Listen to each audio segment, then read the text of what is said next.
dalam proses kehamilan, mulai dari awal kehamilan yang namanya morning sickness itu HDI sangat-sangat membantu karena yang namanya clover honey itu sangat mengurangi yang namanya mual.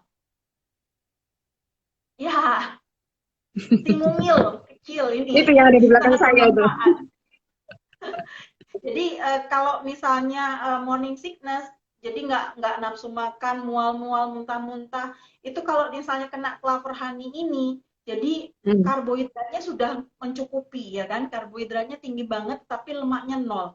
Jadi sangat membantu sekali untuk yang morning sickness. Karena saya mengalami yang namanya mual muntah, morning sickness itu sampai menjelang persalinan. Oh, berarti dari awal sampai akhir. Iya, sampai besoknya mau melahirkan, saya masih mengalami yang namanya morning sickness. Tetapi luar biasanya dengan clover honey ini, jadi kondisi badan saya tetap stabil, kemudian hemoglobin saya tetap normal. Jadi dokter Hmm. mengatakan, wah kondisi ibu ini walaupun mengalami yang namanya morning sickness, tetap kondisinya fit betul, dia bilang kayak gitu. Weh, iya ya. Guys, pernah nggak ngerasain mual, kemudian ada rasa yang nggak nyaman di perut ya guys? Bayangin ini 9 bulan lebih, 10 hari atau 9 bulan setengah ini ya, mual-mual terus ini dari awal sampai akhir. Iya, bukan hanya mual-mual, tapi sampai muntah-muntah. Oh gitu. Iya, Apakah jadi juga dokter ada mengatakan, konsumsi obat-obatan untuk kayak nahan mual gitu dari dokter?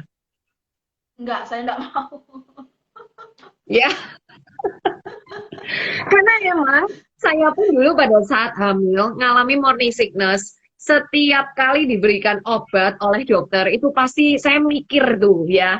Karena kan ya namanya kalau kita manusia masih bisa nahan dan bagi kita-kita yang paham tentang kesehatan, emang kalau nggak perlu kita masukkan ke dalam tubuh ya ngapain kita masukkan ke dalam tubuh. Betul gitu ya Bidan ya?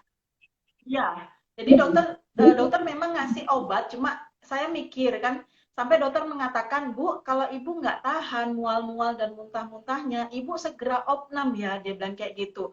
Terus saya bilang, Dok, kalau misalnya kategori opnam, itu kan berarti kondisi hemoglobin saya turun, kemudian kondisi umum saya juga turun, kan baru harus opnam, Dok. Kalau misalnya kondisi saya masih tetap bagus, saya nggak harus opnam kan, saya bilang kayak gitu kan. Hmm. Dokternya, oh ya ya ya ya. Aduh, nggak ada yang bisa ngelawan nih ya ceritanya ya. Kalau kita ini paham tentang kesehatan ya guys ya. Karena emang faktanya hari ini pun tidak sedikit orang yang parno mau cek kesehatan ke laboratorium aja mereka juga takut ya kan. Kemudian apalagi Iya, harus opnam ke rumah sakit. Wow, jadi kalau nggak perlu emang nggak perlu ke rumah sakit nih kondisi-kondisi yang kayak gini.